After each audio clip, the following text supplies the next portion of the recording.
Hi friends, this is Karn and welcome to Karn IAS PCS Academy।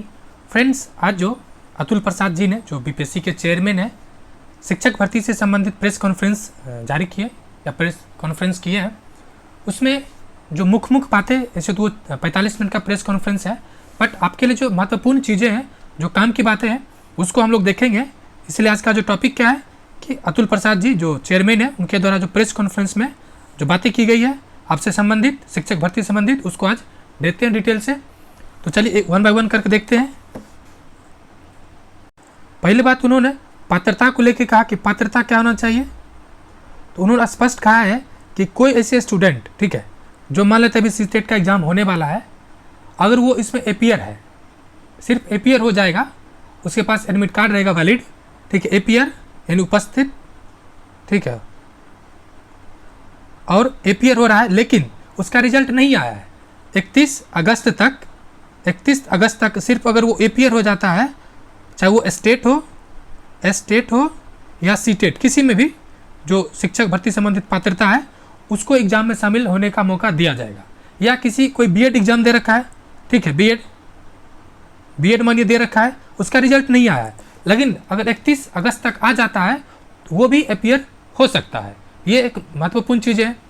दूसरा, उन्होंने कहा कि मान लेते हैं कि जैसे 6 to 8 या फिर 9-10 या फिर 10 से 12 तक है, ये जो सब्जेक्ट है, जो स्पेशलिस्ट सब्जेक्ट है, एक तो आपको रहेगा कंपलसरी पेपर, वो तो 1 to 5 और मतलब 1 से 12 तक रहेगा ही, लेकिन जो स्पेशल सब्जेक्ट है, जैसे कि मान लेते हैं 6 to 8 जो साइंस पढ़ाने वाले हैं, या फिर 9 to 10 या फिर 10 to 12 ये पढ़ाने वाले हैं, उसके लिए एक पेपर होगा।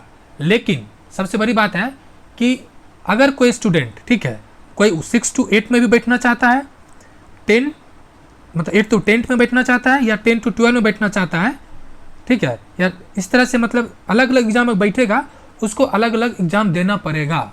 मतलब एक तो देना ही पड़ेगा, लेकिन अगर वो ज़्यादा एग्जाम में बैठना चाहता है तो उसके लिए अलग से देना पड़ेगा। दूसरी बात, उन्होंने बहुत स्पष्ट कहा है कि जैसे कास्ट को लेके, कास्ट सर्टिफिकेट को लेके, ठीक है, सर्टिफिकेट जो भी है, तो एक तो जो SC ST का होता है वो तो परमानेंट होता है, लेकिन अगर कोई डोमिसाइल है यानी आवासीय है, ठीक है, आवासीय अगर कोई बनवाना चाहता है तो उसे 1 साल के अंदर होना चाहिए, 1 साल, ये 1 ईयर के अंदर होना चाहिए। कोई क्रीमी लेयर है, ठीक है, क्रीमी लेयर, उसको भी 1 साल के अंदर होना चाहिए। साथ ही साथ जो EBS इकोनॉमिक वीकर सेक्शन वाले को भी 1 साल के अंदर तक का होना चाहिए। इसके लिए अभी जो संभावना ये है कि आपको 2 सप्ताह तक लगभग समय मिलेगा बनाने का, और मतलब 2 सप्ताह में फॉर्म आ जाएगा, तब तक आप बना सकते हैं। इसको भी ध्यान रखना है, यानी आपको जो भी सर्टिफिकेट अभी सबमिट कर रहे हैं उसका आपको बना होना चाहिए एग्ज़ाम से पहले, ठीक है, एग्ज़ाम से पहले उसको बना के आपको रख लेना है, ये चीज़ बोला। दूसरा, और एक जो सबसे महत्वपूर्ण चीज़ है जिसको लेकर हाल ही में बीपीएससी में काफ़ी बड़ा आंदोलन हुआ था, एग्ज़ाम कितने शिफ्ट में होगा, एग्ज़ाम कितने शिफ्ट में होगा। तो उनका कहना है अगर 6 लाख, ठीक है, 6 लाख तक स्टूडेंट रहता है तो हम 1 शिफ्ट में ही करा लेंगे, लेकिन उससे ज़्यादा होता है तो फिर हम 2 शिफ्ट में कराने के लिए मजबूर होंगे। इस बात को भी ध्यान रखना, मतलब शिफ्ट एक ही होगा, मान चलिए। फिर सवाल यह है कि फॉर्म कब आएगा। तो उन्होंने जैसे अभी स्टेटमेंट में बोला है कि लगभग अभी 15 दिन लगेगा जो तैयारी करने में, फॉर्म का पूरा जो डिटेल है, जो एज रिलैक्सेशन है, क्राइटेरिया है, इस सभी चीज़ को प्रिपरेशन करने में लगभग 2 सप्ताह का समय लगेगा। यानी आज की डेट बात की जाए 30 से, यानी आपको मिड जून में आपको फॉर्म देखने को मिल सकता है, ठीक है, इसलिए टेंशन लेने का नहीं है। एक सवाल और जो पूछा गया था, क्या निगेटिव होगा, तो उन्होंने बहुत स्पष्टता के साथ कहा कि निगेटिव होगा, यानी आपको निगेटिव फॉर्मेट में ही एग्जाम देना है। लेकिन एक बात उन्होंने स्पष्ट नहीं किया जो काफ़ी चैलेंजिंग है, कि जो ऑप्शन होगा बीपीएससी में, चूँकि आजकल 5 ऑप्शन होता है, ठीक है, कितना ऑप्शन होता है, 5, तो 5 ऑप्शन होता है। ये बात उन्होंने क्लियर नहीं किया कि इस बार भी 5 रहेगा या 4 रहेगा। तो उन्होंने बोला कि ये बात बाद में क्लियर किया जाएगा।